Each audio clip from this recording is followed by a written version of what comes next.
Oke, assalamualaikum warahmatullahi wabarakatuh. Salam sejahtera untuk kita semua.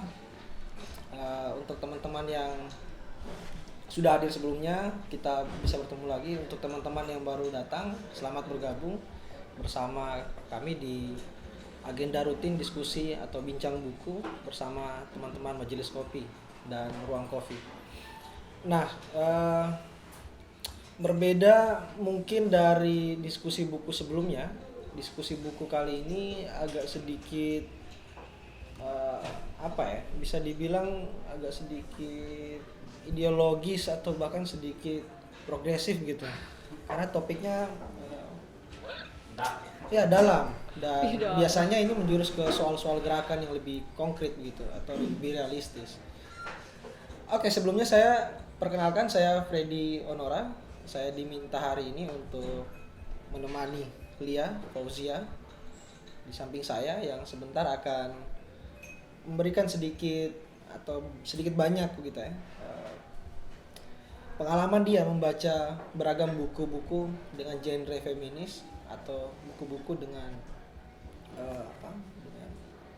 dengan berbau gender begitu, lalu akan men-share ke kita semua. Semoga diskusi ini bisa menggugah kita semua untuk semakin mencari tahu isu-isu terkait feminisme atau isu-isu terkait gender di ruang publik ataupun di ruang privat. Mungkin saya akan berikan waktu ke Lia untuk memberikan semacam opening gitu terkait buku manifesto feminis atau kita semua harus menjadi feminis. Mungkin Lia bisa memberikan sedikit pengalaman dia dan poin-poin dia terkait buku ini, dan sebentar saya akan memberikan ke teman-teman untuk menanggapi. Oke, mungkin langsung saja ke saudara Lia Fauzia. Mungkin bisa juga perkenalkan ulang, namanya, pengalaman dan seterusnya. Silakan Lia. Berapa menit Kak? Waktu milik Anda. Sorry, thank you. Oke, thank you. Baik, selamat malam semuanya. Terima kasih untuk kehadiran teman-teman. Halo semuanya, saya Lia. Saya pembelajar feminis, menerapkan apapun itu yang bisa saya internalisasi di tubuh saya sebagai perempuan Kaili atau sebagian besar kehidupanku kemarin di Bugis Makassar. Oke. Jadi kenapa saya belajar dengan isu ini? Karena memang background ilmunya pertama sosiologi. Di sosiologi itu sudah jelas pasti ada sosiologi perempuan, sosiologi wanita ada di kurikulumku kemarin. Dan sebelum itu saya mengenal konsep feminis itu dari waktu itu mungkin juga kenal IKPPM. Waktu itu bawa materi tentang gender, saat itu kelas 2 SMA, dan itu saya akrab di telingaku sudah bahasa itu. Tapi saya bersyukur ada waktu itu di situ. Nah, oke. BTW pertama semoga kita juga masih ingat teman-teman yang lain yang sedang kena bencana. Terus banyak hal sebenarnya hari ini terjadi gitu. Sekarang random otakku karena saya tadi baru-baru baca postingan lagi tentang pemerkosaan perempuan difabel di Makassar, dan itu tidak mengenakan. Feminist Manifesto ini buku dari Chimamanda Ngozi Adichie yang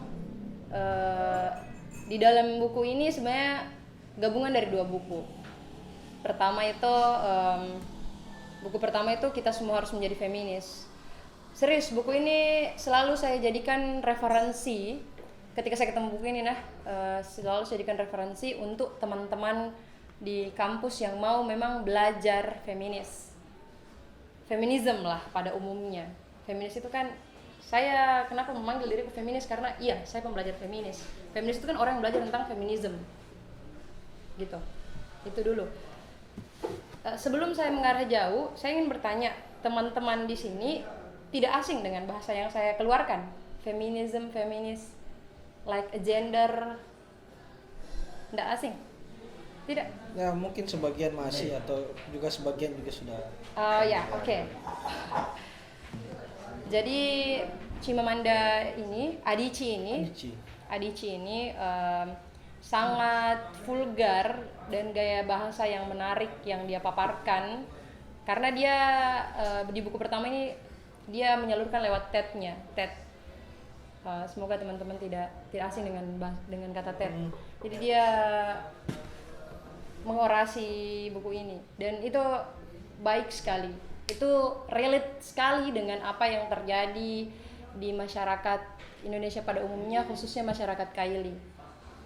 Tapi saya pinggirkan keluargaku sendiri.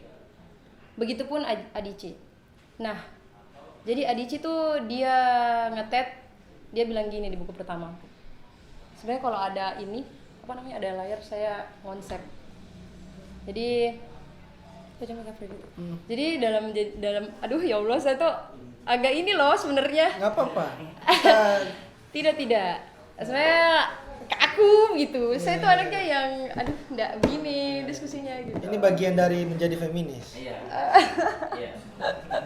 Oke. Pertama begini. Pertama saat kita yang hadir di sini, saya sadari kita semua adalah pembelajar. Betul. Dan sebaik-baiknya pembelajar adalah yang mau saya enggak butuh serius, cuma memang perlu untuk belajar feminis. Feminis dalam artian hidupku sendiri atau setelah membaca buku ini itu intinya memanusiakan manusia, menjadi manusia. Kenapa tidak dengan term humanisme saja gitu? No, karena saya tolak itu, karena tubuhku perempuan. Karena saya tahu tubuh perempuan ketika hidup di masyarakat Indonesia, dari masa kerajaannya, dari masa kolonialismenya dan sampai hari ini itu sangat patriarkis. Nah, saya rangkum 3 kesimpulan saya di tab-nya di buku pertama, Kita Semua Harus Menjadi Feminis. Itu pertama, menjadi manusia tanpa ada beban berekspresi terhadap seks yang dimiliki. Bahwa siapapun bisa jadi pemimpin, semua orang berhak untuk dihormati. Jadi di peristiwa ini Adichie tuh resah saat dia kecil, dia nggak bisa jadi pemimpin di kelasnya. Padahal nilainya sudah tinggi, sudah mengalahkan si laki-laki, tapi itu nggak bisa. Di Igbo, Afrika, Nigeria khususnya, itu nggak bisa. Perempuan nggak boleh jadi pemimpin, gitu. Itu konteks budaya yang di sana. Nah, jadi isu yang dia bawa adalah, wah, padahal saya juga belajar gitu. Saya harusnya bisa jadi pemimpin, tidak dilihat dari apa yang saya bawa, seks apa, tidak ada ekspektasi gender. No, tidak ada itu. Ketika di ruang-ruang akademisi, saya tidak pakai itu. Mau ke laki-laki, mau ke perempuan, dengan tujuan yang sama. Ya kita semua tidak bisa menekankan kayak, Kak Freddy laki-laki harusnya kayak gini loh, si laki-laki itu harusnya gender cowok gini, harusnya gender ini gini, harusnya no, nggak ada ekspektasi sama sekali untuk gender. Apalagi ketika perempuan, saya nanti mau jadi dokter perempuan yang A, B, C, D, F, G gitu, ada embel-embel itunya gitu. Walaupun itu tinggi tingkatannya, tetap saja kita masih dikungkung sama nilai-nilai yang sama ekspektasi kita terhadap gender itu. Oh, perempuan itu sebaiknya begini. Di budaya Kaili bagaimana sih? Pintar memasak misalkan. Atau hal-hal yang anak Kaili banget, harus kok bisa cuci piring, guys. Gitu ya.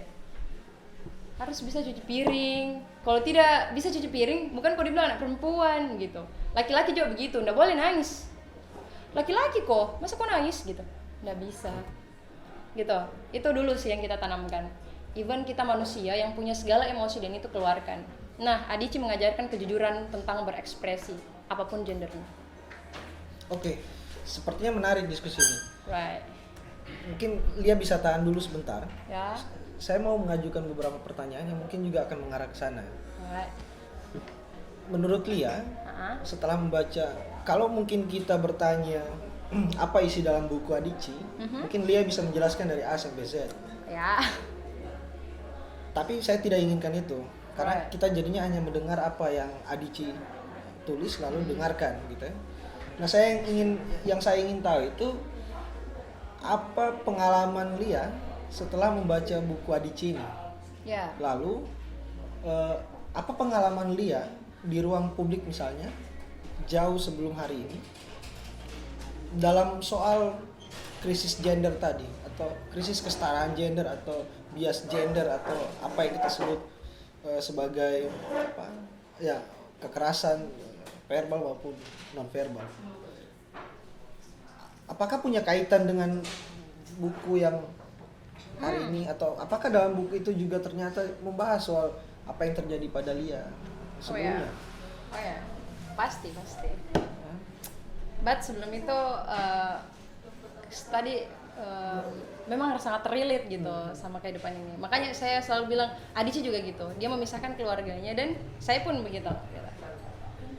Sebelumnya ini, saya memang sudah sangat tertarik dengan isu feminis dan segala macam buku sudah kulumat untuk memang pengetahuanku sendiri. Saya tidak gabung di organisasi apapun di Makassar selain internal. Saya kuliah di UNM dan tanya anak-anak teman-teman di UNM, kalaupun itu ada, saya tidak pernah gabung sama Sri Kandi, sama Seruni, sama Perempuan Mardika dan sebagainya. Saya tidak gabung di organisasi. Memang saya pembelajar sendiri. Nah, itu yang bikin keuntungan untuk saya sendiri. Saya bisa memfilter dan saya bisa bertanggung jawab atas bacaan yang saya baca. Budayanya kita, makanya itu tadi saya bilang orang tuaku, papaku sendiri itu adalah feminis. Papaku adalah seorang feminis. Kenapa? Karena papaku itu mengizinkan saya pertama kuliah jauh. Dipercaya hidup sendiri itu sudah satu hal yang sangat privilege sekali untuk anak perempuan di Kaili, di papaku. Walaupun pada umumnya Kaili memang sangat verbal, tutur sekali. Nah, itu yang bikin saya tertarik. Alhasil saya belajar jujur gitu. Saya enggak syukur-syukur mungkin hal-hal yang merokok saja saya harus minta izin. Saya diizinkan dan itu privilege untuk saya. Gitu. Adici mengajarkan itu ke saya. Harus bisa jujur. Adici di buku keduanya itu bicara tentang surat menyuratnya dengan Ijowel. Ijowel ini saya tidak tahu bagaimana namanya dong. Ijewale. Jadi dia bilang manifesto feminis dalam 15 anjuran. 15 anjuran itu karena Ijowel ini temannya si Adici ini bersurat bagaimana caranya membesarkan anak supaya jadi seorang feminis gitu. Nggak supaya sih, memang harus jadi feminis. Apalagi tubuhnya perempuan. Dia bertubuh perempuan maksud saya. Nah, jadi papaku nggak ngajar 15 anjuran ini sih. Orang tuaku nggak ngajar sini. Mamaku masih sangat dengan bugis konjonya parah juga. Kolot sekali bahkan menurutku. Tapi setelah nge-explore ya beruntunglah saya dibesarkan di masyarakat Kaili. Terus gimana nih? Saya langsung Sejak kapan Lia secara pribadi mulai mengenal entahlah ya, kalau di luar sana begitu oleh pemerintah ada begitu banyak sebetulnya program-program yang menurut mereka bagian dari PUG, pengaruh utamaan gender gitu ya. Tapi kalau saya tanya ke Lia misalnya untuk anak milenial ya, yang lahir di atas apakah itu milenial? 90-an gitu. Apakah sejak kapan pertama kali mengetahui soal misalnya pendidikan seks, soal apa itu gender, lalu berangkat sampai ke hal yang lebih dalam misalnya sampai ke feminis. Sejak kapan dan sejauh apa itu dan lewat instrumen apa Lia mendapatkan literasi itu? Wow, sebenarnya kalau saya bilang saya dari kecil feminis karena papaku tuh anak sosiologi yang selalu mengutamakan demokrasi. Jadi harus bisa komunikasi, harus bisa jujur. Makanya sampai di Makassar pun saya tidak pernah misalkan bicara uang jajan saja, itu harus jelas. Kejujuran untuk menggunakan uang itu penting. Itu dulu, jangan ragu-ragu gitu. Jangan ragu-ragu untuk bilang. Itu dulu, karena mungkin orang tabu gitu. Saya juga bilang sama papa saya aktif di sini. Papa saya ngadvokasi isu kekerasan seksual dalam kampus. Saya selalu bisa untuk dukungan pertama yang saya butuh adalah dari keluargaku. Makanya selama prosesku kalau sudah saya tahu istilah feminis dari kecil, saya dari kecil saya bilang diriku ini feminis. Oke, kalau menurut Lia pengetahuan soal Pendidikannya. feminis atau kesetaraan gender itu berangkat dari rumah, Ya. seperti apa keluarga Tidak semua. Lia membangun itu? Apakah lewat ruang edukasi atau literasi, atau lewat misalnya dengan mencontohkan secara langsung bagaimana praktek feminis atau Treatmentnya pertama adalah ndak pilih-pilih teman. Masih kecil itu saya ndak pernah dipaksa masak juga sih sama Oke. mamaku. tidak dipaksa juga harus feminis, Tidak dipaksa saya, ya serius. maskulin juga boleh. Apapun, maksudnya gen maskulin feminin kan Ya, sudah ya. ada dalam tubuh manusia Ya, ya, kan. Iya, begitu hidupku. Anak pertama cucu pertama pun juga begitu. Jadi sebenarnya orang bilang beban sekali tuh anak pertama A B C D F G H I J. Nggak, gimana kamu yang treatment diri kamu gitu. Gimana kamu bisa mengupayakan passionmu, pikiranmu, advokasimu itu ke orang tuamu gitu. Kamu bisa, masa kita belajar advokasi terus orang tua juga nggak bisa diadvokasi, ataupun kita saling demokrasi dalam menerima pandangan. Tapi sebelum itu, yang menarik dari ini adalah 15 ini dulu 15 model parenting. Jadi ini Adici ini dia tidak menikah, dia jurnalis Amerika yang belum menikah setahu saya. Dia itu berani sekali menulis walaupun dia tidak pernah dapatkan pengalaman empiris, tapi dia belajar dirinya sendiri gitu. Makanya saya tertarik sekali, selalu menawarkan buku ini. Berapa orang saya bawa ke toko buku hanya untuk beli buku ini. Saya bilang, kamu belajar feminis, oke, mari kita ke toko buku. Saya mengarahkan mereka untuk mencintai buku gitu. Adik-adik pertama menjadi ibu yang diharapkan gitu. Kalau ada di sini yang cita-citanya jadi ibu, cita-citaku ya jadi ibu. Tidak karena ibu tuh mulai pekerjaan yang tidak juga dibilang mulia-mulia sekali, cuma dia privilege-nya adalah dia bisa melahirkan gitu. Dia melahirkan manusia, dan bagaimana dia bisa jadi manusia. Oke. Nah itu menjadi ibu, tapi jangan dipaksakan. Ketika kau memang, Adici bilang jangan paksakan, kalau kau jadi ibu harus kau bisa semuanya, tidak. Nah terus yang kedua adalah dia bilang rumah tangga itu adalah kerjaan bersama. Jadi kerja sama modelnya itu adalah term setara, kondisi yang setara. Pokoknya di mana-mana ada kerja sama, ada gotong royong, itu adalah setara. Jadi jangan bilang kesetaraan gender itu ya kita butuh setara untuk sama-sama gitu ya, untuk kerja sama gitu. Itu sederhananya. Terus karena yang ketiga itu Adici sangat sarankan untuk, karena kamu adalah A, karena kamu adalah B, maka kamu harus begitu gitu. Sesuai mengikut konstrukan itu. No, makanya tadi ekspektasi gender itu tidak ada sama sekali. Hilangkan itu. Atau ketika bicara kita sudah teridentifikasi kepada kita, dia perempuan, harusnya duduknya itu, tidak boleh begitu gitu. Harusnya duduknya itu kemayu atau bla bla bla yang bullshit itu gitu. Terus yang keempat, di sini saya nggak tahu teman-teman sudah pernah dengar feminism light atau belum. Tapi di feminism light itu ya nggak penting-penting amat karena saya tahu, cuma saya nggak bisa terlalu explore karena menurutku kurang relate karena tidak interaktif namanya gitu.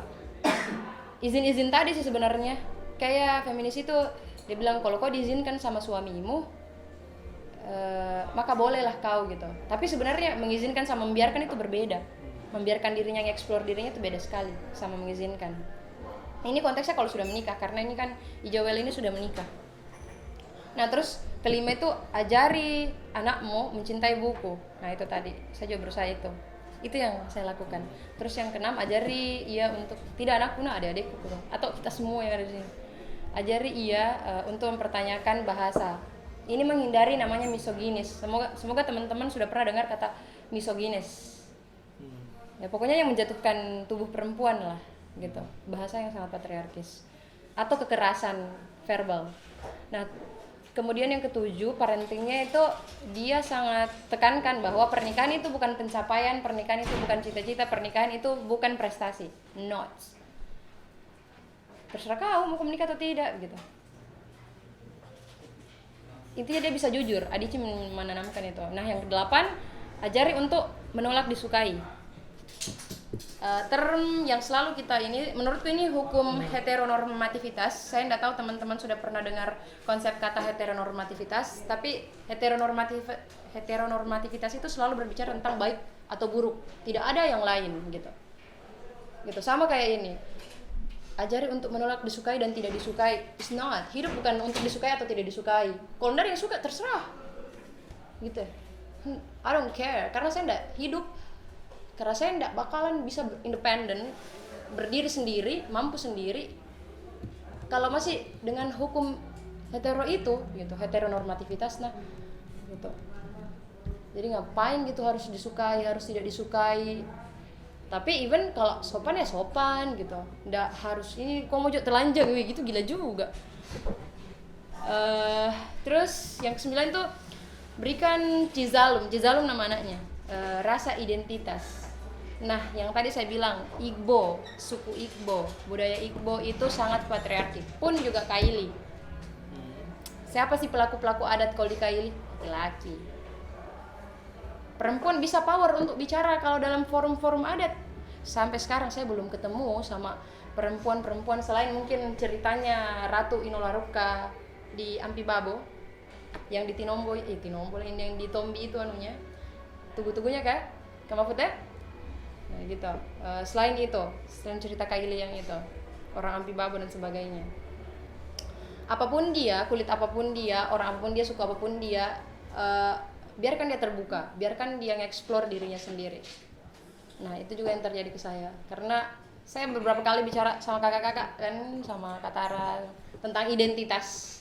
Mau kulitmu putih, tapi asal kau nggak bokir di situ saja iya, gitu. Sesederhana itu. Atau Adici juga mengajarkan tentang penampilan, moralitas ketubuhan. Jadi ini saya relate sama kekerasan seksual karena moralitas kebaikan itu ada di tubuh perempuan sampai hari ini. Which harus kau berjilbab guys, karena kau muslim. Atau laki-laki nggak boleh begitu pakaiannya, nggak boleh kau telanjang dada kalau kau diskusi. Atau seandainya dulu kalau kita konstruk sudah begitu ya bisa saja terjadi sampai hari ini gitu. Kalau kita nge-treatmentnya sejarah begitu gitu. Dan dia tidak menolak kalau sudah misalkan yang paling seru di bab ini adalah kalau seorang feminis itu menolak yang namanya feminitas gitu. Nggak usah ditolak. Kalau kamu pakai lipstik tebal segincu serame apapun, mau kau pakai apa terserah kamu, asal kamu PW gitu. Itu dirimu gitu, bukan orang lain. Itu juga terjadi sama saya. Mau saya buka jilbab hari ini, jam ini, besok pakai jilbab atau apa, saya nuntut kenyamananku sendiri, bukan kenyamanan orang lain. Itu dulu, supaya saya bisa jadi diriku sendiri. Terus yang ke-11, mempertanyakan simbolisasi biologis dan makna istimewa di dalamnya. Sampai sekarang saya juga masih bawa namanya papaku di belakang. Jadi unsur biologis yang dimaksud adalah makna simbolis itu Lia Fauzi Azhar gitu ya. Ada yang ikut namanya papa, bukan namanya mama. Kenapa bukan namanya mama gitu, coba kan kayak gitu. Mungkin ada di budaya yang lain itu pakai namanya ibu, tapi menurutku itu sangat minor. Tidak ada sampai sekarang. Pasti namanya papa. Bangga sekali ya namanya papanya ini gitu.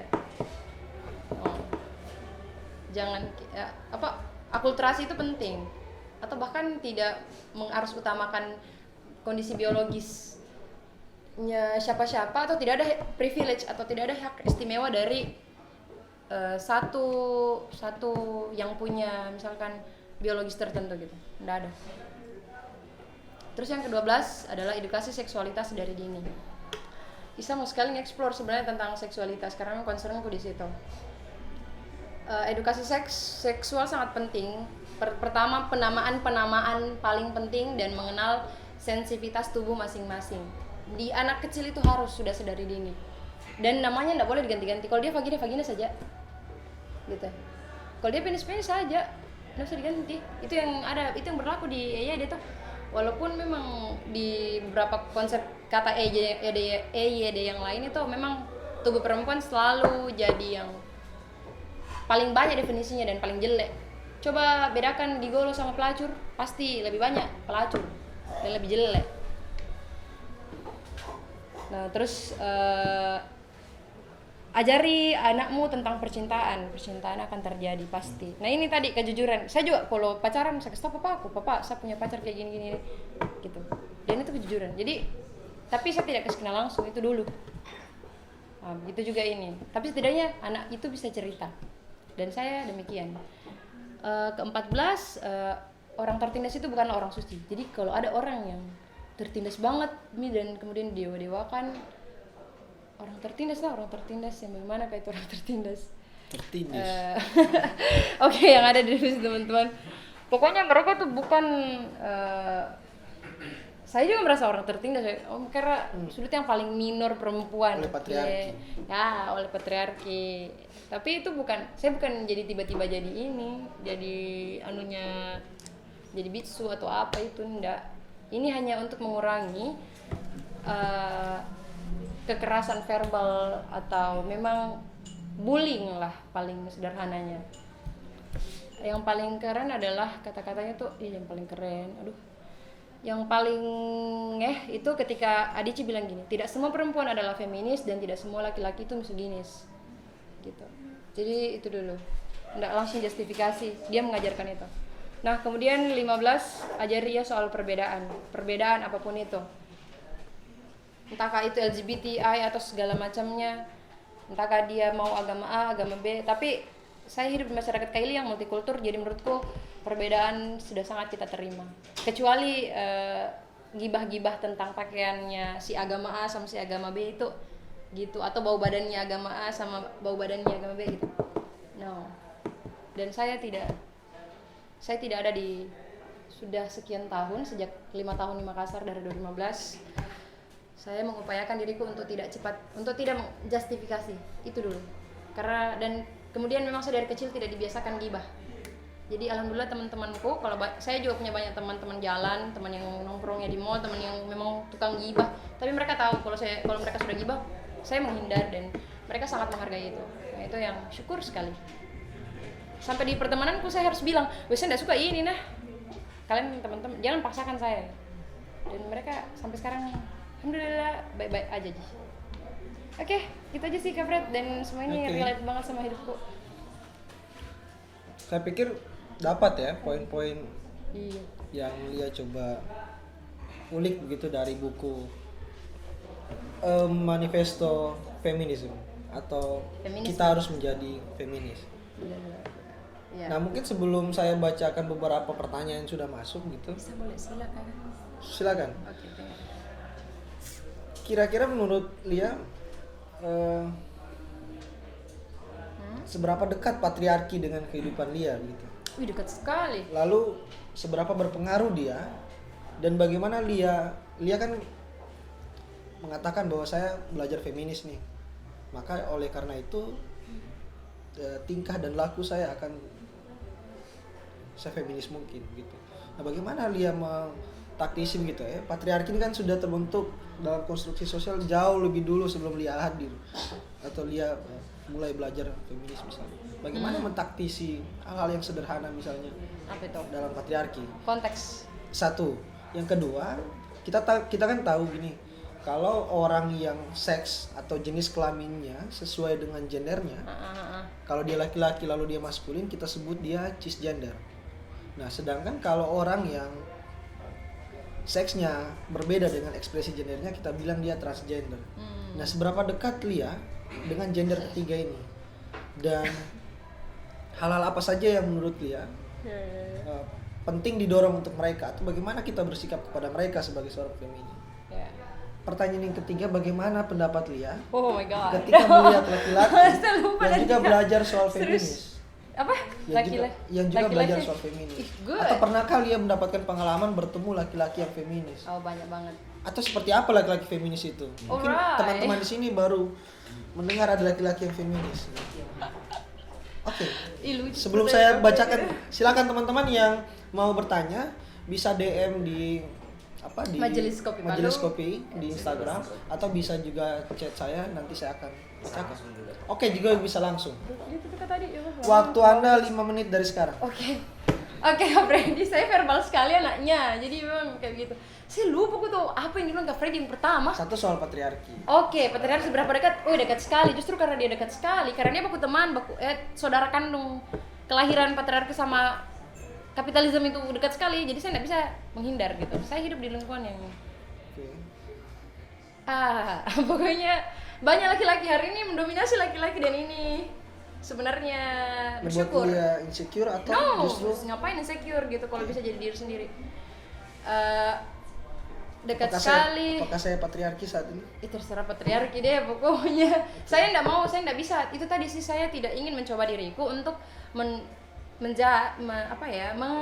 memberikan indikator ketika, wih di sana ada patriarki Lia, jadi kamu seorang feminis, ayo ke sana, berubah pemikirannya kayak gitu. Enggak begitu Itu enggak. Sama sekali saya tidak akan begitu. Saya menghargai apapun itu.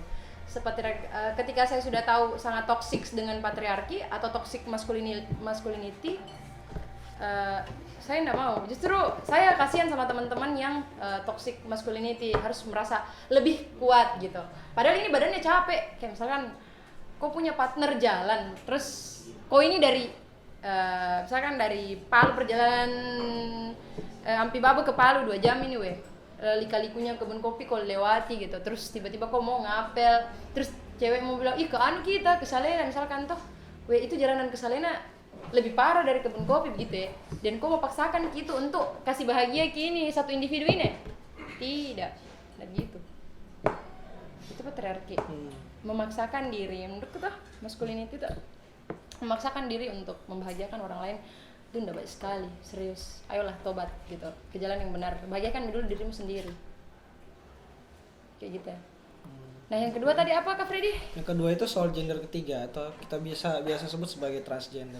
Alright. Apakah mereka gender ketiga ini juga sering ada di kehidupan Lia sehari-hari, dan apa pengalaman unik mungkin atau pengalaman baik menjadi seorang feminis, atau juga bertemu mereka yang feminis mungkin? Oke. Jadi untuk gender ketiga sebenarnya saya tidak tertarik dengan term kata itu. Dengan istilah itu saya tidak tertarik sama sekali. Gender ketiga tuh tidak ada. Ya gender gitu ya. Dia mau apa, sudah dengar Calabai enggak sih, atau 5 gender Bugis Makassar? Iya, Calabai.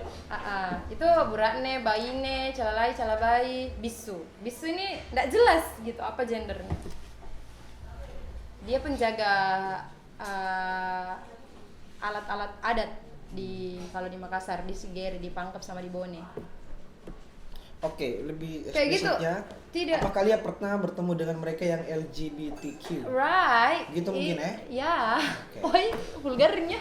Enggak apa-apa, Ji.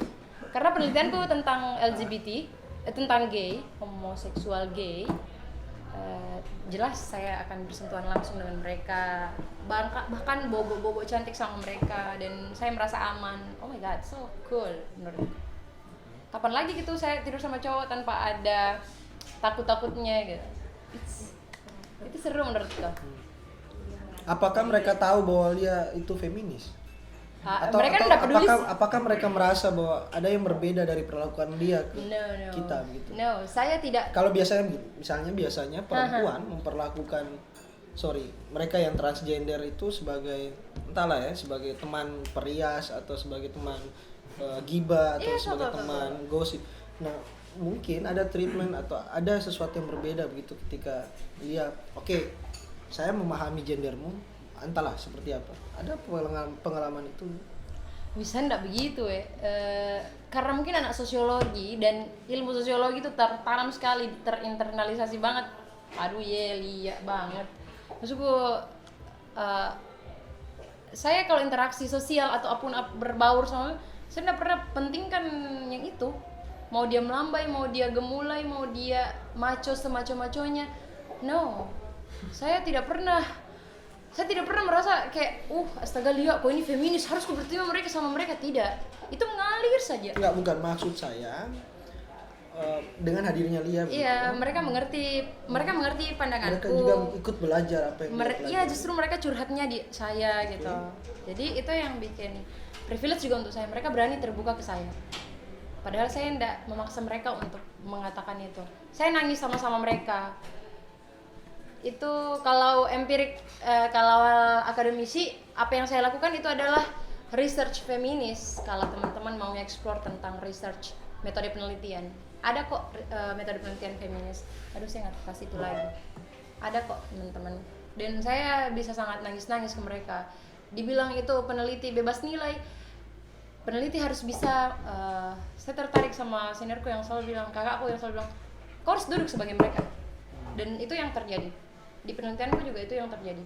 Saya duduk sebagai mereka dan saya katakan itu tidak dalam hal mendukung atau mendorong adanya gerakan itu, tidak.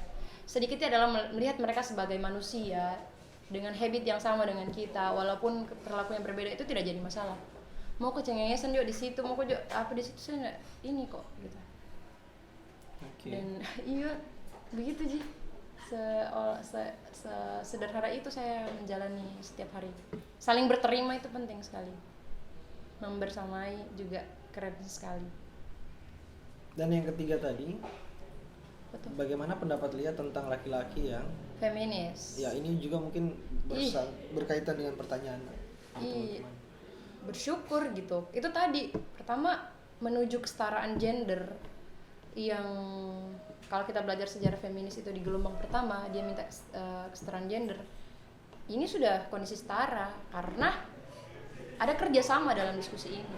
Even saya sama, kecilnya adalah saya sama Kak Freddy. Dah. Dan itu menurut Lia cukup baik dalam mendorong. Ya, itu adalah perubahan sekecil apapun itu saya tetap sebut. Bukankah feminisme itu milik perempuan saja? Itu feminisme. Atau feminisme bagi dua konsep sebagai gerakan atau sebagai ideologi. Ilmu pengetahuan pada umumnya. Karena dia sudah hal yang empiris, ya ngapain saya perdebatkan lagi. Penting enggak sih laki-laki belajar itu? Kalau mau ya belajar karena dia ilmu pengetahuan kok. Penting enggak sih mengadvokasi itu? Ya dia juga gerakan kok gitu, ngawal apapun itu kekerasan seksual. Paling sering saya ada di situ sih, di zone itu dulu. Mengenalkan seks, gender dan seksualitas itu PR besar gitu. Bukan kayak bosan sama ini materi, no. Akhir dari diskusi ini pun ya coba treatment dirinya teman-teman, jangan berakhir cuma untuk diskusi saja.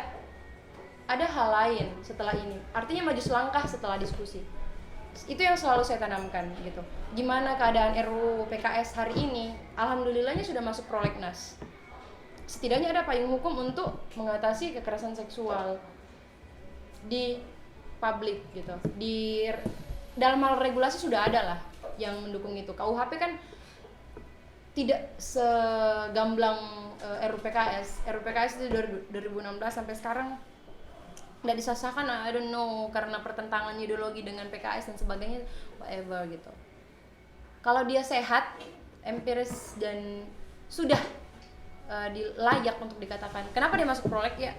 Karena memang dia sudah layak dikatakan sebagai undang-undang. Kenapa dia juga bilang RUU ya? Disusun dia dengan sangat sistematis untuk menjadi undang-undang.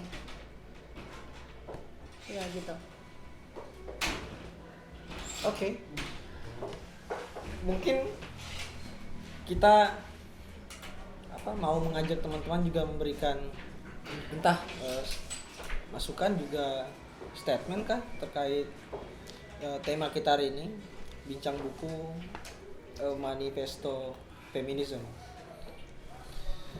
Sudah ada satu pertanyaan sebetulnya.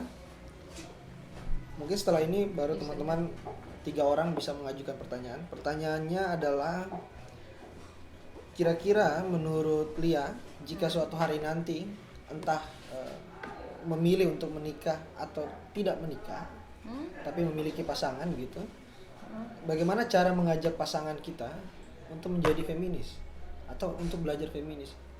Sudah terpikirkah soal itu? Justru melewati itu gimana ya? Atau kalian juga tidak masalah kalau suatu saat pasangannya tidak feminis, patriarki misalnya? Oh yes. Cuy. Atau bagaimana? Apakah kita akan berdamai dengan patriarki dalam rumah tangga? Aduh ya Allah. Atau kita harus sama? Mungkin dia punya Pertanyaan Nah, pertanyaan itu kan enggak pernah saya pikirkan sejauh itu. hmm. Tidak bilang tidak penting, itu penting sebenarnya untuk orang yang mau tahu gitu kan. Justru karena saya nggak mau tahu dan nggak mau saya ribeti yang begituan, ya saya Tadi kan Adici sudah punya, dia kan menjelaskan tadi ada 15 poin. right. Adici dia mengirim surat untuk Dia Joel memberikan poin-poin agar kita menjadi feminis. Nah, oleh dia agar membesarkan mencoba anaknya ya sebagai feminis. Iya, enak gitu. Tapi untuk dunia halu itu, oh my god. Menurutku gini, saat ini sekarang saya punya partner kemarin yang toksik parah. Tapi dia demokratis gitu. Dia cuma aktifnya di gerakan mahasiswa, politik kampus dan sebagainya. Sorry, toksik yang dimaksud apa? Toksik dalam persoalan gender kah? Toksik atau dalam soal komunikasi? Dia toxic feminis, maksudnya fobia feminis lah. Wow. Begitu, dia nggak mau dengar kata feminis, tapi saya seorang yang diskusi feminis gitu. Dan dia tahu, dan dia tidak pernah memaksakan Lia berhenti kok. Iya, tapi dia membiarkan saja gitu. Kayak sekarang yang terjadi juga. Apapun yang dia percaya ya itu dia gitu. Dalam hubungan, dalam relasi tadi saya nggak pernah mengekspektasikan apa-apa gitu. Oke, poinnya Lia tidak mewajibkan pasangannya harus feminis. Ngapain? Apapun dia akan diterima begitu ya. Dengan untuk cara bersama berpikir. kan nggak harus karena ideologi gitu. Tapi bukankah itu akan jadi masalah? Even karena fetish, no problem. Bukan, misalnya ketika suatu saat mengambil keputusan. Untuk kalau itu masalah. Ya, makanya itu. Itu masalah kalau kita jadikan masalah. Gimana ya? Kayak gitu sih. Gimana cara bicara aku nah? Bisa diterima, bisa dicerna nggak sih? Bisa dicerna nggak sih cara bicara aku? Iya gitu. Itu akan jadi masalah kalau kita kalau menganggap saya itu masalah. anggap itu masalah. Kan tadi pertanyaan ke saya kan? Iya. Iya, itu. Gitu aja perjawaban kok. Oke. Untuk audiens, 3 penanya atau 3 pemberi tanggapan silakan mengacungkan tangannya. Ada? Teman-teman dari belakang bisa perkenalkan juga namanya siapa? Kayaknya sepertinya ada beberapa yang baru bergabung dengan kita. Diskusi feminis memang agak ini. Saya barangkali dulu saya. Iya. Kenapa? Geli-geli lucu dia. Silakan Pak. Jadi sebelum saya bertanya nanti kawan-kawan, Bang Fred, nanti Komis saja yang terjemahkan dia dalam bentuk pertanyaan, ya toh. Nanti dibantu karena Kalia ini kan tipikalnya pelupa dia kalau kita cermati dari tadi. Yang pertama ini sebenarnya sudah kita diskusikan sebelumnya juga di luar. Saya hanya mendengar sepintas dari sejak beberapa tahun lalu soal feminis. Nah, yang waktu kita diskusikan malam itu kan adalah apa maksudnya? Definisinya apa sebenarnya? Nah, yang secara subjektif saya menilai lalu bahwa feminisme ini aktivitas gitu. Aktivitas tidak ada kaitannya dengan soal jenis kelamin. Ternyata kesimpulannya Lia, feminisme malam itu mengatakan bahwa feminisme itu variabel utamanya itu adalah laki-laki. Patriarki. Saya bukan feminisme, patriarki. Menurut saya itu masih janggal di kepala saya karena salah satu diksi yang berkembang saat ini adalah pluralisme gitu.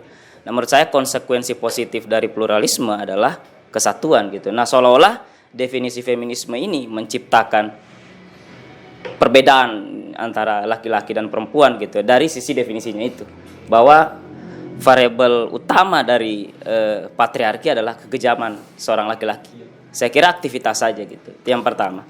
Terus yang kedua, ini yang terakhir mungkin sebenarnya ada 2 poin. Yang pertama tadi soal kebebasan berpakaian. Beberapa tahun terakhir ini juga menjadi diskusi yang menarik sama kawan-kawan karena ada yang mengaitkannya dengan yang namanya sunatullah gitu. Jadi kayak begini, saya agak kurang bisa sih, mungkin secara akal iya, bahwa ya sudah saya biasa-biasa saja kalau lihat tiba-tiba ada di depan orang pakai bikini. Tapi tidak bisa dipungkiri. Iya, pasti akan ada yang bergerak di bawah begitu. Nah, menyangkut hal itu, mungkin bayangan saya ke depan eksplorasinya mendalam adalah ini memang butuh konstruksi yang lebih luas untuk meyakinkan pemahaman ini. Nah, saya mau masuk di feminisme sebagai ideologi, gitu di tataran itu. Dan berkaitan dengan bukunya juga, saya pertama kali sebenarnya mendengar judul bukunya waktu kita desain pamflet di situ. Saya kira ini das kapitalnya feminisme gitu. Ketika ada kata manifesto gitu, mungkin bacaan kita dangkal seolah-olah kan pemahaman saya mengatakan bahwa manifesto itu miliknya Marxis begitu, padahal tidak. Maksudku yang saya tahu sejauh pembahasan kawan-kawan dan terakhir itu di LK Himabris, duduk perkara kita soal ideologi itu adalah konsep yang menyeluruh. Nah, bayangan saya bagaimana feminisme menjawab secara ideologi tadi. Feminisme menjawab umpamanya ada orang pakai bikini, kemudian dia masuk berjalan di lorong, kemudian bagaimana feminisme menjawab soal tata pidana yang ada di situ kalau dia masuk dalam kerangka ideologi gitu. Nah, terus selanjutnya kalau dia masuk dalam sains yang seperti apa yang sebenarnya posisinya feminisme ini, apakah di tataran barat sudah ada feminologi gitu atau apalah, atau dia masuk dalam, kalau kita kalau kita kembali ke pengertian ilmu pengetahuan kan ada namanya cabang ilmu toh. Ilmu hukum itu ada perdana, pidata dan sebagainya. Kalau di biologi ada lain lagi. Nah, posisinya feminisme sebagai sains itu di mana dia? Saya rasa itu cukup dari saya. Kita sepertinya harus dijawab satu-satu dulu, biar nanti setelah ini saya buka lagi untuk teman-teman. Nah, poin dari pertanyaan Tara sebetulnya dia masih masih sedikit rancu gitu dengan beberapa penjelasan terkait feminisme. Nah, mungkin Lia bisa memberikan beberapa poin-poin yang mungkin lebih sederhana. Saya mau bertanya sama Kak Tara. Apa sih pandangannya Kak Tara tentang feminisme? Definisinya Kak Tara saja. Kekejaman terhadap perempuan. Kekejaman terhadap perempuan. Wih cuy, tambah kejam lagi ini feminisme. Oke, Kakak minta. Itu satu. Maksudnya aktivitas. Aktivitasnya dia.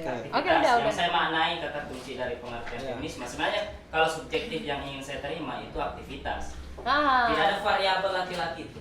Sebenarnya subjektif saya, tapi akan beda dengan. Nggak apa-apa, itu definisi. Oke, itu satu. Yang kedua, seperti apa memaknai? Bisa saya jawab yang tadi Kak supaya saya lupa. Oke. Yudan, saya sebenarnya Kak Tara waktu itu minta untuk caption, kan? Ngomong-ngomong, karena feminisme itu bukan Afrika, mulai sekarang saya memutuskan akan menyebut diri saya seorang feminis Afrika yang bahagia, katanya Adici.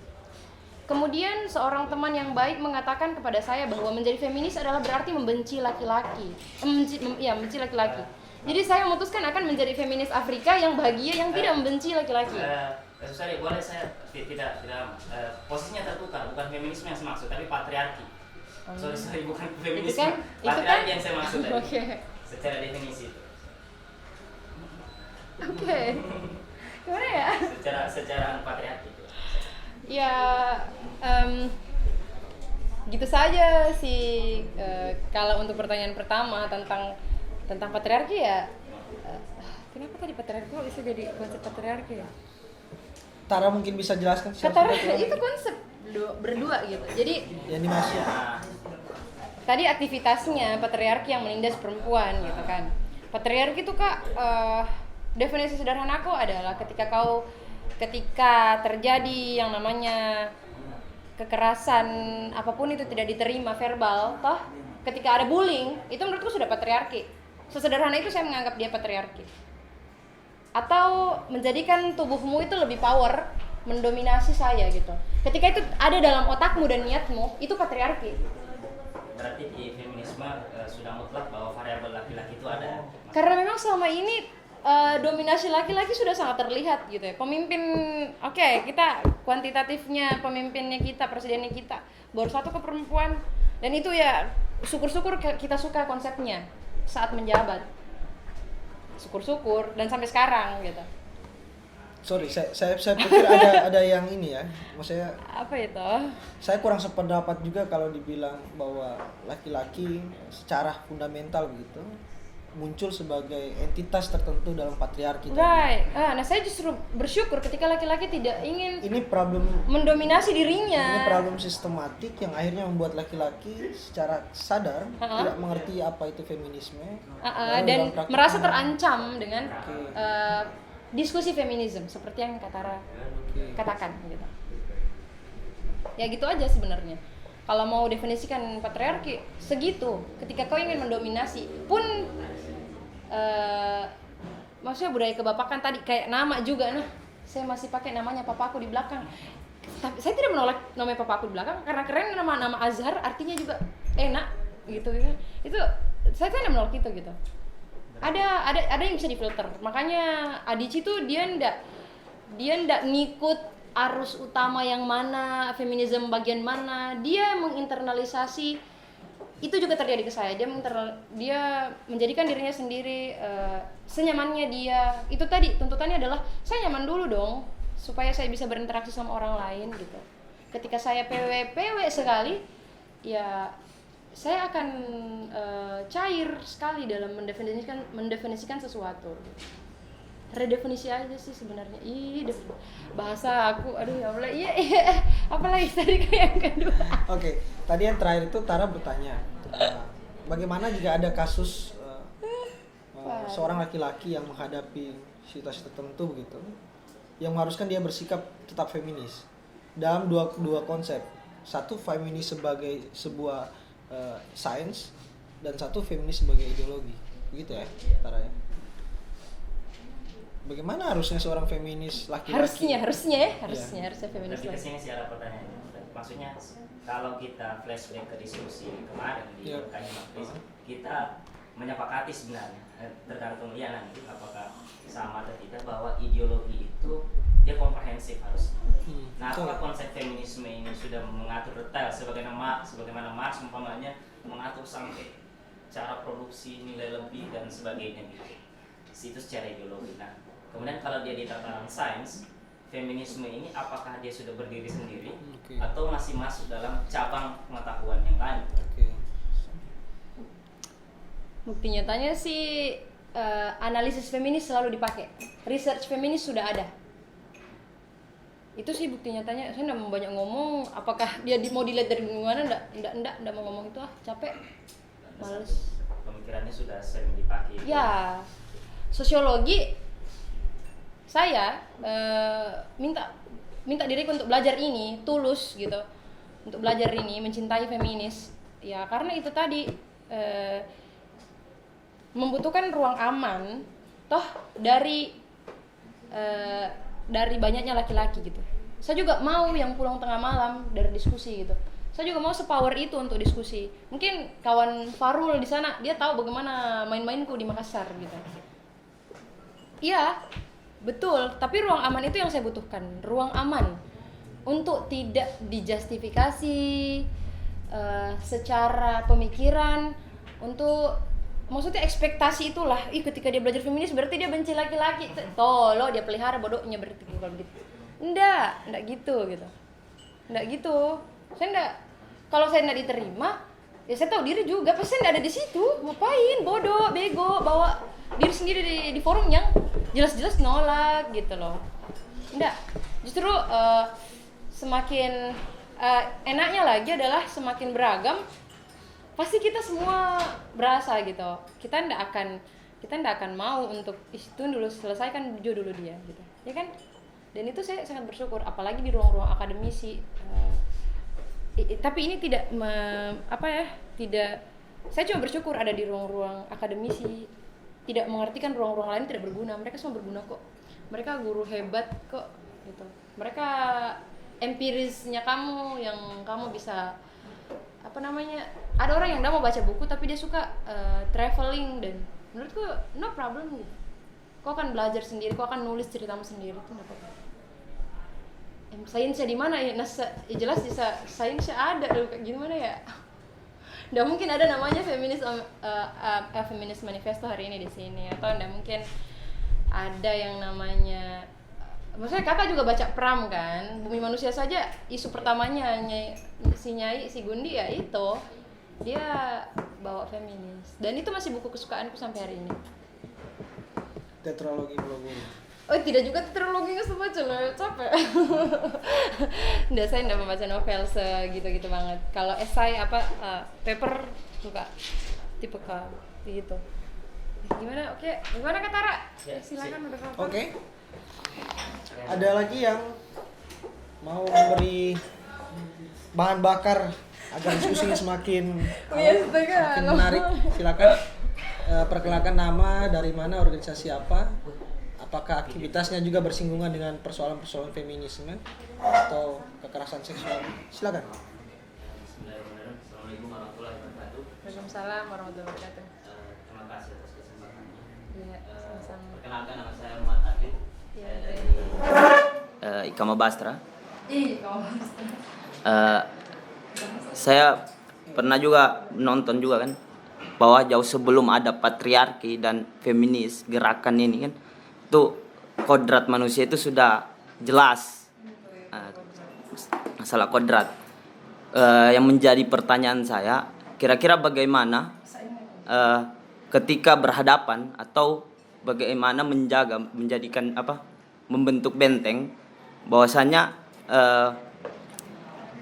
menjaga bahwa bagaimana pandangannya feminis dengan kodrat manusia yang sudah jelas gitu.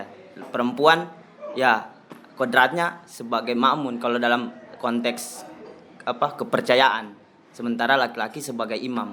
Itu kira-kira bagaimana pandangannya ketika dihadapkan dengan konteks kepercayaan, mungkin agak sedikit sensitif ya kalau masalah kepercayaan. Terima kasih. Billahi taufiq wal hidayah. Assalamualaikum warahmatullahi wabarakatuh. Poinnya adalah bagaimana mentaktisi atau bagaimana mentaktisi. Saya enggak mentaktisi sih. Mendamaikan atau bagaimana mensinkronisasi mendinamisasi kedua hal ini. Ketika saya sholat ya saya sholat. Ketika saya jadi makmum ya saya jadi makmum. Dan saya enggak pernah memikirkan tentang makna simbolik feminis harusnya memimpin jadi imam di sana. Saya yang capek, saya yang bego kalau gitu. Jadi saya ngapain ngurusin? Enggak sama sekali. Itu bukan masalah. Oke, berarti tetap berjalan dengan kodrat yang ada. Ya. Tapi juga tidak menghalangi ekspresi secara gender. Sih ngapain saya pertanyakan hal yang jika sesuatu hal itu sudah sesuai. Iya, sudah benar sudah dan saya norma, percaya. Ya saya muslim perlu, yang ya ngapain? Kan bego kan ya. Udah. Oke. Ada mau menanggapi? Bisa juga, silakan. Ya, atau masih ada kurang? Kalau dia kan dalam konteks percayaan, wanita itu kan sudah diatur. Dia tidak boleh melebihi, misal dalam konteks keluarga, dia tidak boleh tidak boleh melebihi suaminya gitu. Harus kan ada, misal keluar saja dia harus izin dengan suami. Kira-kira bagaimana ketika dia dihadapkan dengan itu nantinya, misal berhadapan dengan orang-orang yang konteks kepercayaannya lebih kuat gitu. Itu misal menentang lah dalam arti lain. Itu. Saya jawab. Justru saya tidak dibesarkan dengan kondisi yang seperti itu karena papaku sangat demokratis, dan selama ini juga saya tidak mau cari partner yang sekolot itu. Ya udah, tidak ada jawaban lain gitu. Saya tidak bisa kontekskan itu, saya tidak bisa memaksakan diriku untuk ada di halu itu gitu ya. Ngapain? Udah. Gimana? Kok gitu tegang sekali weh. Saya bingung menyimpulkan ini barang ini. Karena ini sangat kontradiktif sebetulnya.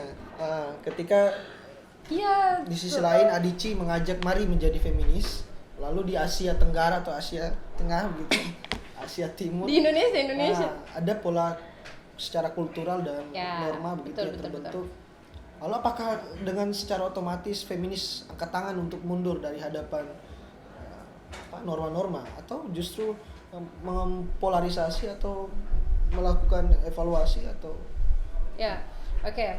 Pertama bicara kepercayaan tadi, emang itu selalu jadi topik yang sangat seru ketika ada di ruang-ruang diskusi.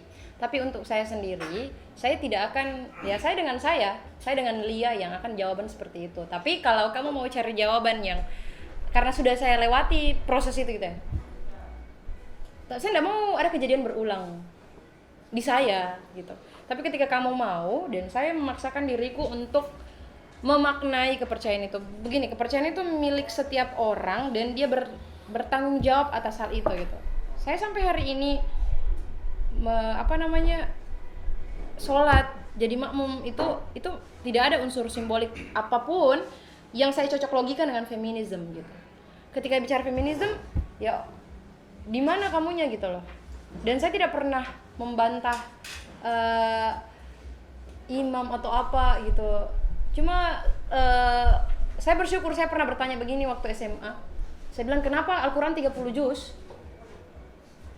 Gitu ya. Dan itu yang sampai sekarang di hidupku yang ya itu sudah sebuah kepastian. Dan ketika kepastian, saya juga baca Al-Quran dengan artinya. Saya orang yang suka ngaji, lama sekali ngaji dan setahun bisa berapa kali tamat, suka sekali dan selalu baca artinya gitu. Saya mencintai itu. Tapi saya tidak pernah memberikan makna simbolik. Justru Al-Quran itu membantu saya untuk menjawab keresahanku sendiri. Gitu. Justru itu yang terjadi sama saya, sebaliknya, tidak kontradiksi. Ya, mungkin yang kalau disimpulkan gitu, Lia ini seorang feminis yang soleha. Terlepas apa interpretasi teman-teman soal ini, saya kira mungkin bisa dilanjutkan di luar diskusi. Oh, jadi memang feminis itu nggak ada yang soleha gitu ya kan? Oh my god. Mungkin ada tanggapan lagi teman-teman atau pertanyaan? Gimana kak ini? Atau juga masukan? Kalau memang tidak ada lagi, sepertinya kita sudah. Bapak ragu-ragu. Iya, Kakak Indah. Mau jadi patriarki atau feminis, Pak? Tidak ada begitu. Tiada kelas. Silakan. Assalamualaikum warahmatullahi wabarakatuh. Nah, saya tidak jauh sih maksudku secara mendalam tentang feminis sih. Saya mungkin lebih ke buku kayaknya saja. Nah, saya hanya ingin tahu gitu. Apa sih yang maksudnya output atau ketika si penulis mau menuliskan ini sebenarnya apa target yang mau dia sebarkan ke masyarakat kayak begitu. Apa pertentangan yang mungkin masih relevan di kita. Di situasi kan di Nigeria kan, di Afrika. Nah, pertentangan apa yang masih bersesuaian dalam konteks permasalahan yang dihadapi atau dituliskan si penulis dengan konteks yang kita hadapi di Indonesia kayak gitu. Saya kira itu saja. Mungkin yang kedua, mungkin bisa tidak ya, misalnya feminis ini punya batasan gerakan. Misalnya kayak tadi kan Lia bilang, saya tidak mau menyentuh kerana apa ya, katakan hal yang sifatnya religius ya. Itu sudah menjadi ya kalau di ranah agama saya menjadi mamong kayak begitu Lia bilang tadi. Nah, maksudnya feminis batasannya seperti apa? Nah, misalnya ranah-ranah seperti itu kita tidak masuk. Nah, di dalam lingkungan kita bersosialisasi, seperti apa feminis, apa batasan feminis dalam baik dari segi batasan Lia menjalani kehidupan misalnya dalam bersosialisasi atau mungkin dari feminis itu sendiri di Indonesia. Kayak begitu sih. Poinnya adalah batasan feminis yang Lia pahami. Itu saja. Terima kasih.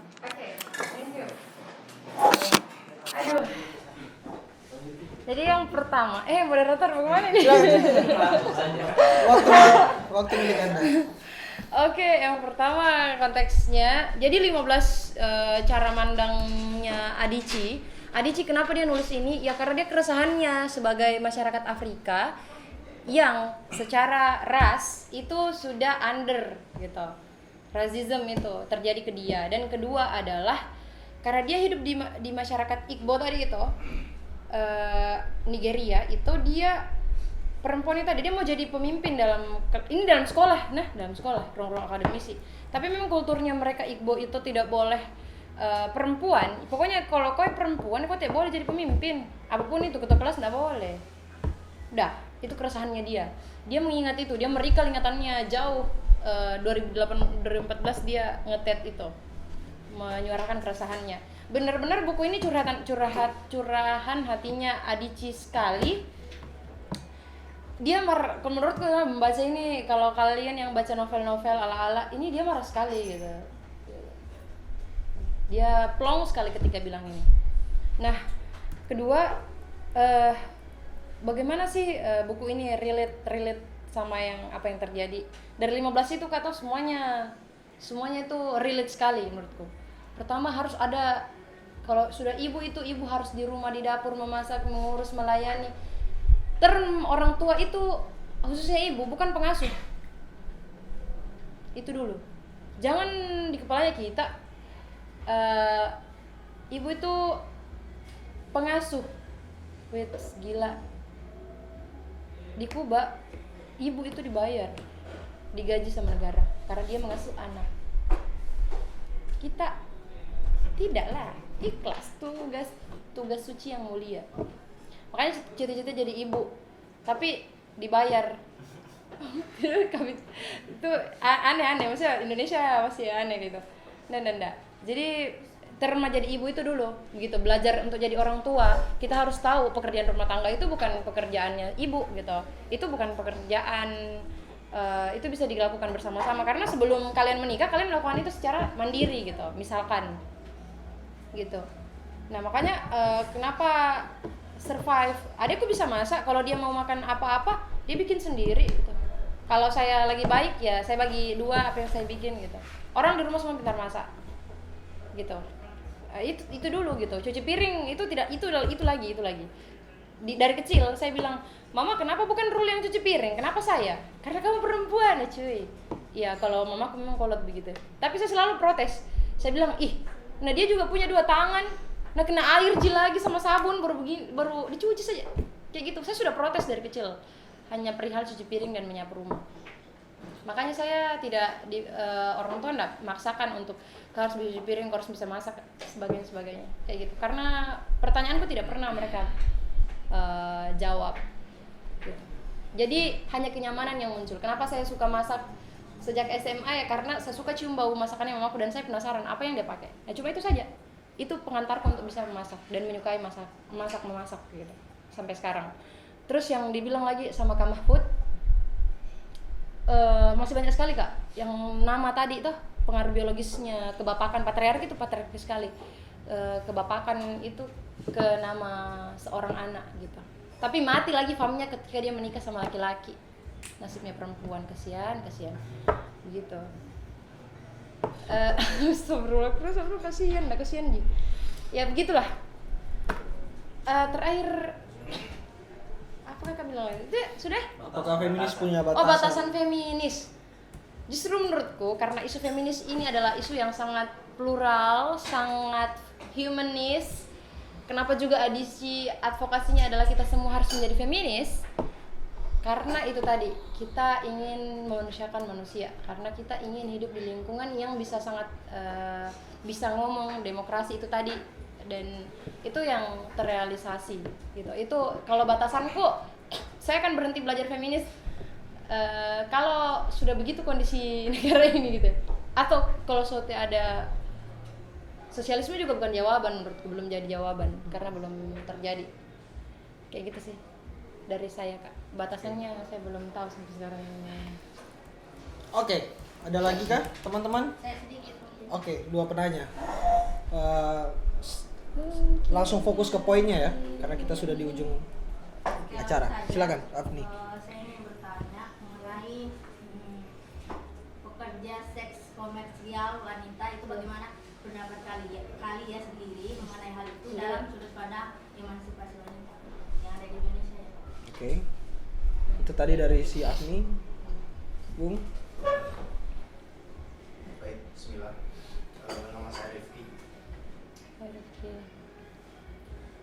Sebelumnya yang pertama saya bertanya, siapa yang penulis bukunya? Avicii? Adichie. Cimamanda Ngozi. Iya, perempuan. Saya sejauh ini sepakat dengan alasan Adichie menulis buku itu. Tadi sempat dibahas mengenai tentang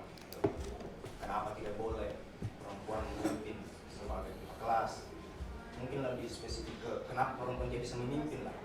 Nah, yang saya tanyakan di sini, pemahaman yang dari mana pemahaman yang dapat dari mana sehingga kita kait-kaitkan dengan kayak contohnya saya pengen pulang malam tengah malam juga, masa laki-laki bisa pulang tengah malam sementara perempuan tidak ada, itu siapa yang bilang? Apakah Adici sampai membahas detail itu tentang feminisme? Kemudian mengenai pemimpin di Indonesia, sejauh ini kan memang yang kita tahu pemimpin perempuan di Indonesia ini baru satu yang perempuan. Yang saya pahami adalah feminisme ini merupakan ideologi kan, belum peraturan di Indonesia. Dari penjelasannya kakak tadi, seakan-akan untuk menjadi pemimpin di Indonesia itu aturannya harus laki-laki. Gitu. Yang saya pahami adalah memang tidak ada perempuan yang mencalonkan sebagai pemimpin di Indonesia sejauh ini selain Megawati. Gitu. Itu yang saya tanggapi. Terima kasih. Oke. Iya. Dua pertanyaan dan tanggapan. Silakan Lia. Pertama bicara tentang PSK, kalau saya itu saya jadikan saya hidup di realitas, dia adalah profesi, udah cukup. Terus pertanyaan tentang siapa yang bilang, Adici bilang sampai situ, konteksnya Adici itu sudah tinggal di negara maju yang memang tidak ada jam malamnya, dia jurnalis kok, gitu. Terus Adici akan membahas sampai situ, maksudku saya bukan untuk jam malamnya perempuan dilarang keluar malam, ya itu terjadi kan di Kaili. Udah itu aja. Terus saya cuma mau nuntut ruang aman gitu, even tidak ada pemerkosaan seperti yang saya rasakan gitu ketika keluar tengah malam. Terus bicara lagi tentang harus regulasi perempuan mimpin, maksudnya Kak sudah jelas-jelas gitu ya, DPR saja dia batasi dengan 30% keterwakilan perempuan gitu. Ya gimana bisa mau mencalonkan, gimana bisa mau berani maju selangkah gitu untuk mencalonkan, ya kan secara aturan kan sudah dibatasi. Secara maybe saya hari ini bersyukur Amerika saja yang sudah maju, toh Kamala Harris seorang advokat yang keren menurutku, parah, saya ikuti dia sebelum dia mencalonkan. Itu sudah sangat bersyukur gitu, akhirnya ada calon perempuan di Amerika setelah sekian tahun gitu. Notabene-nya negara maju. Akhirnya ada yang berani bersuara juga.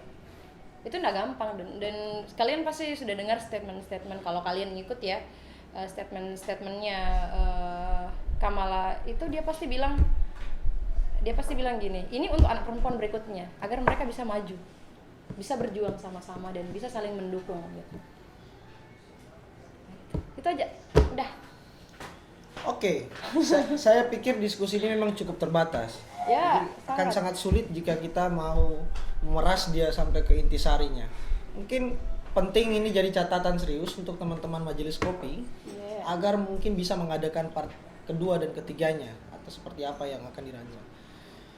Nah, karena kalau kita terbatas dan kita sudah berada di ujung kegiatan diskusi atau bincang buku pada malam hari ini, mungkin saya akan berikan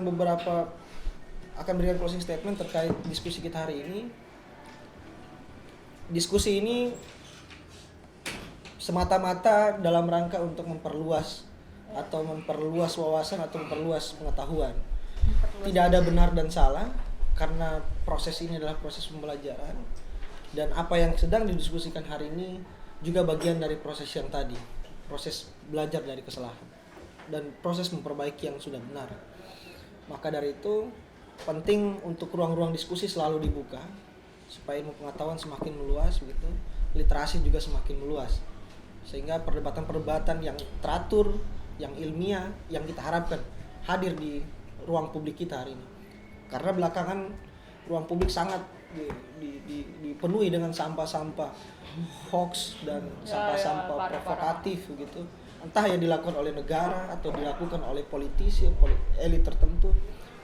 Warga negara kita, rakyat Indonesia hari ini sudah sangat cukup bingung dengan kondisi negara ini. informasi tidak dapat dipercaya, literasi tidak maju-maju gitu, dan ruang demokrasi untuk berdiskusi pun semakin kecil. Saya kira ini catatan serius untuk kita semua, dan bincang buku ini bisa jadi salah satu momentum untuk mendorong itu semua. Akhir kata saya ucapkan terima kasih untuk Makasih, teman-teman Pak, ya. yang hadir Saya di juga sini, minta maaf untuk kalau Lia, kenapa, gitu. untuk teman-teman yang menonton video ini jika sudah sampai di channel YouTube kami Majelis Kopi. Terima kasih juga untuk teman-teman Ruang Kopi yang sudah memberikan tempat yang begitu nyaman untuk berdiskusi.